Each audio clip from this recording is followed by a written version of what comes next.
చాలా సంతోషంగా ఉంది. It's real a visual treat for my eyes. మీ అందరినీ చూడడము చాలా ఆనందంగా ఉంది.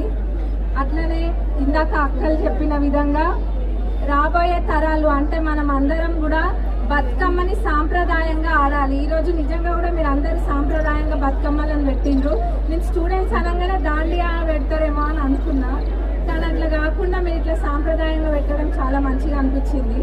ఎందుకంటే మన ముందు తరం వాళ్ళు ఇట్లనే ఆడుతుండ్రు, కానీ మనం ఇప్పుడు మన దగ్గరకు వచ్చేసరికి దాండియా స్టిక్స్ తోటి అసలు బతుకమ్మకి అర్థమే మారిపోయే విధంగా ఆడుతున్నారు చాలామంది.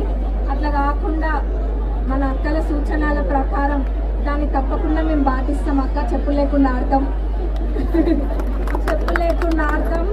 బావి దగ్గర దొరికే పూలతోటే బతుకమ్మలను పేరుస్తాం. మరి మీరు అందరూ చూసినట్టయితే ఇప్పుడు కాంగ్రెస్ ప్రభుత్వంలో యువకులకి ఎక్కువ అవకాశం